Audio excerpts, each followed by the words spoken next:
శీతాకాలం వచ్చిందంటే చలి మాత్రమే కాదు, చాలా మందికి ఉదయాన్నే మొదలయ్యే కీళ్ళ నొప్పులు కూడా మొదలవుతాయి.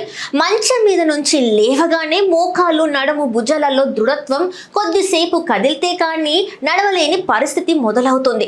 బయటకు వెళ్ళాలంటే చలి భయంతో శారీరక శ్రమ తగ్గుతుంది. అదే సమయంలో ఈ చిన్నగా మొదలయ్యే నొప్పి క్రమంగా రోజువారీ పనులకే ఆటంకం కలిగించే స్థాయికి చేరుకుంటుంది.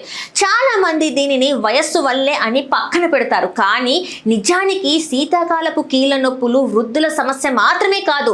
యువత, ఉద్యోగులు, ఇంట్లో ఎక్కువసేపు ఒకే స్థితిలో కూర్చున్న వారికి కూడా ఈ సమస్య వేధిస్తుంది. చలికాలంలో ఉష్ణోగ్రతలు పడిపోవడంతో శరీరంలోని కండరాలు, కీళ్లు సహజంగా దృఢంగా మారుతాయి. దీంతో కదలికలు తగ్గి నొప్పి ఎక్కువగా అనిపిస్తుంది. అంతేకాదు, చలి వాతావరణంలో రక్త స్రవణ కూడా నెమ్మదిస్తుంది. కీళ్లకు అవసరమైన వేడి, పోషకాలు సరిగ్గా చేరుకుపోవడంతో నొప్పి మరింత పెరుగుతుంది. పైగా బయటకు వెళ్ళి నడవడం, వ్యాయామం చేయడం తగ్గిపోవడం కూడా ఈ సమస్యకు ప్రధాన కారణం.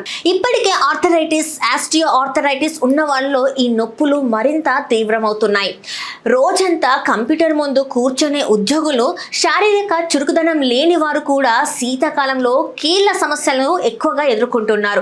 మహిళల్లో హార్మోన్ల మార్పులు, కాల్షియం, విటమిన్ డి లోపం ఈ నొప్పిని మరింత పెంచుతాయి. మొదట్లో చిన్న అసౌకర్యంలా అనిపించినా పట్టించుకోకుండా వదిలేస్తే అదే నొప్పి క్రమంగా నడక, పని, నిద్ర మీద కూడా ప్రభావం చూపే స్థాయికి చేరుకుంటుంది. అయితే కొద్దిపాటి జాగ్రత్తలు తీసుకుంటే ఈ సమస్యను చాలా వరకు తగ్గించుకోవచ్చు. చలికాలంలో శరీరాన్ని, ముఖ్యంగా కీళ్లను వెచ్చగా కప్పి ఉంచడం చాలా ముఖ్యం. రోజు తప్పనిసరిగా తేలికపాటి వ్యాయామం లేదా స్ట్రెచ్చింగ్ చేయాలి. గోరువెచ్చని నీటితో స్నానం చేయడం కీళ్ల దృఢత్వాన్ని తగ్గిస్తుంది. ఒకే స్థితిలో ఎక్కువసేపు కూర్చోకుండా మధ్య మధ్యలో లేచి కదలాలి. కాల్షియం, విటమిన్ డి సమృద్ధిగా ఉండే ఆహారం తీసుకోవాలి. నొప్పి ఎక్కువగా ఉంటే ఆలస్యం చేయకుండా వైద్యుడిని సంప్రదించడం మంచిది.